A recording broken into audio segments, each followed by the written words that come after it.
नमस्कार। आज मैं आपको एक कहानी सुनाऊंगी और इस कहानी का नाम है द एनिमल स्कूल।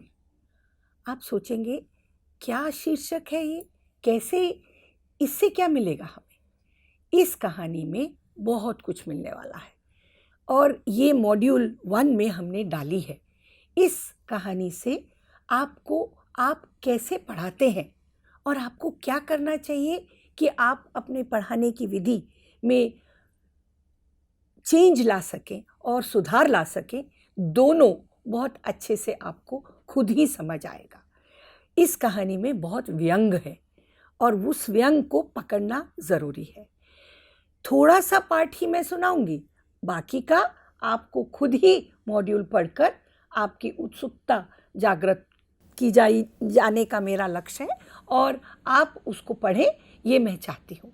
तो शुरू करते हैं। हर कहानी जैसे शुरू होती है, एक बार की बात है कि जंगल में जानवरों ने सोचा कि वो हमें इंसानों को एक स्कूल चलाकर दिखाएंगे और उस स्कूल में वो सब कुछ होगा जो इंसान के स्कूल में बोरिंग चीज़ें जो होती हैं वो नहीं होंगी।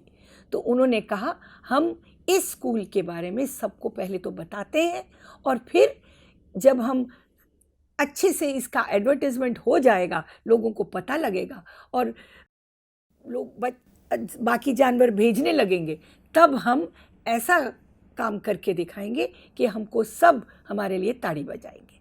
तो ये स्टेप्स, ये सब चीज़ सोचकर उन्होंने इस स्कूल का आधारशिला अपने दिमाग में रखी और इसको शुरू करने का निश्चय किया। तो पहले दिन इस स्कूल में कौन आया? पानी में तैरने वाली बतख। उसको देखकर और कौन आया? पेड़ों पे कूदने वाली गिलहरी। उसको देखने के बाद अगला कैंडिडेट स्कूल का, जो बहुत देर से स्कूल के बाहर देख रहा था उसके माता पिता और दादा दादी, वो था खरगोश। करते करते बहुत सारे जानवर स्कूल में आने लगे। स्कूल में ठाना था कि हम सीखेंगे तो वहीं से लेंगे जैसे वो प्लान करते हैं, लेकिन हम भिन्न तरीके से करेंगे।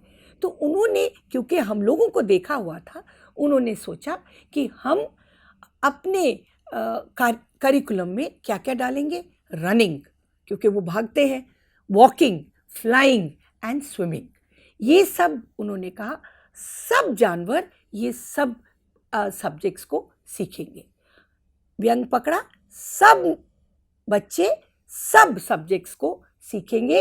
एक्टिविटी करिकुलम को अडॉप्ट हम करेंगे और इम्तिहान भी लेंगे और बच्चों को एक दूसरे के साथ कंपैरिजन भी करेंगे और देखेंगे कि सभी अव्वल आए। सोचा, सुना ध्यान से और सोचा, अब इस पर सोचो क्या मैंने कहा है। मैंने कहा सब अव्वल आएंगे और कंपैरिजन भी होगा और एक्टिविटी करिकुलम भी होगा और सब बच्चे सब सब्जेक्ट्स पढ़ेंगे।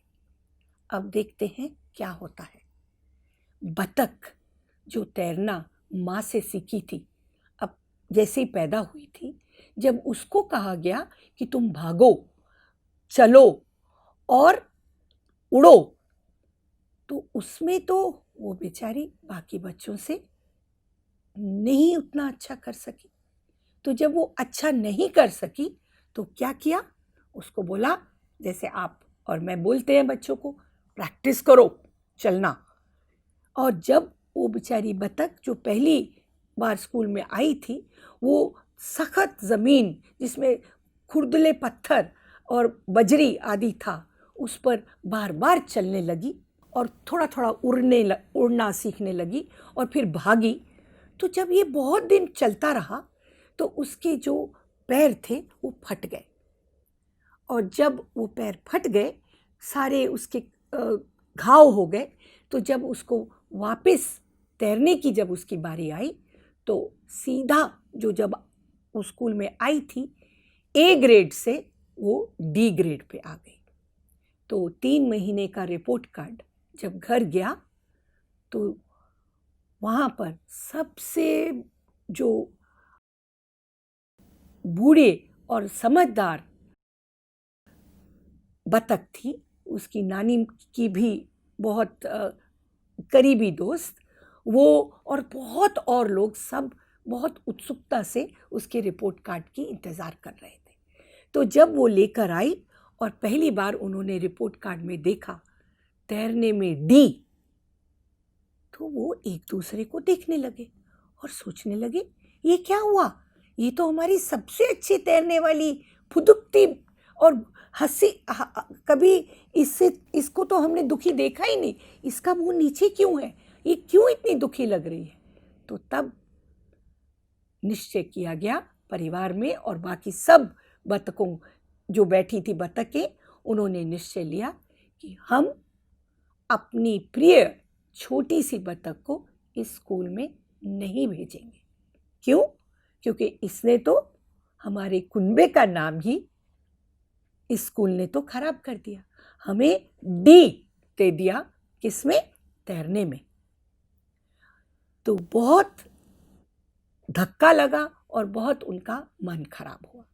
आगे चलते हैं, थोड़े और गौर से देखते हैं बाकी जानवरों का क्या हुआ इस स्कूल में।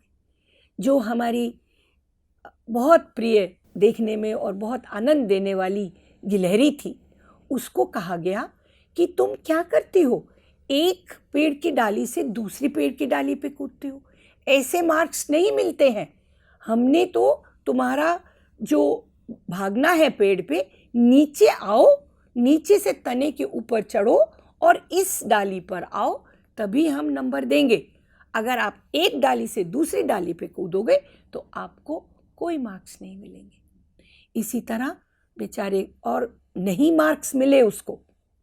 इसी तरह आगे चलते हैं और देखते हैं खरगोश को क्या हुआ। खरगोश को जब तैरने को कहा तो वो कांपने लगा और कहने लगा, पिछली बार तो मैं किसी तरह बच गया था जब मुझे पानी में डाला था, इस बार कहीं ऐसा ना हो कि मैं अपनी जान ही गंवा दूं। तो वो पतली गली से निकल गया और स्कूल से भाग गया। ये कहानी में और भी बहुत कुछ है।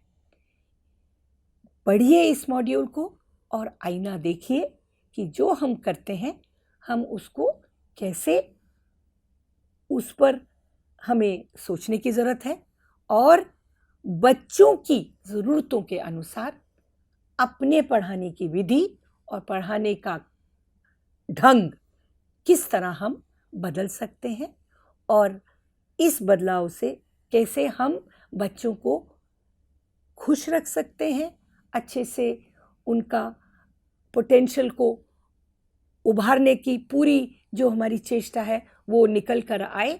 ये एक जो हम लेकर अपना लक्ष्य चलते हैं, कैसे ले इसको हम लक्ष्य तक पहुंच सकते हैं। यही इस कहानी का उद्देश्य था, आपको थोड़ा सा दुखी करना, थोड़ा सा दुखी वैसे नहीं, खुश रह के अपने काम को पर सोचना और उसको बेहतर करने का एक अपने आप निश्चय बनाना, अपने पढ़ाने की विधि पर ध्यान देना और सोचना, और ये लक्ष्य रखकर आगे चलना कि अगर मेरे पास इस तरह की क्लासरूम है जिसमें बतख जो बहुत अच्छा तैरती है, और मेरे पास एक गिलहरी जो बहुत मनमौजी है और बहुत अलग तरीके से एक पेड़ से दूसरी डाली पे कूदती है, तो कैसे मैं इन दोनों को बाकी जानवरों के साथ ये क्रिया को जिस तरह उसको अच्छा लगता है उसको करने दूं, और हो सकता है वो मुझसे अच्छा तैरना जानती है, तब भी मैं उसकी तरफ उतना ही ध्यान दूं जैसे उस बच्चे को जिसको अभी तैरना आता ही नहीं है। तो कहने का तात्पर्य है, इस भिन्नता को हम क्लास में कैसे लेकर चलें, ये आपको खुद ही निर्धारित करना है और खुद ही अपना लक्ष्य बनाकर चलना है। ये इस वीडियो की छोटी सी क्लिपिंग में हम आपको सोचने पर मजबूर करना चाहते हैं। इस मॉड्यूल 1 में इन सभी सवालों का जो मैंने इस कहानी से आपके सामने रखे हैं, इनके उत्तर छिपे हुए हैं, पढ़िए और ढूंढिए। धन्यवाद।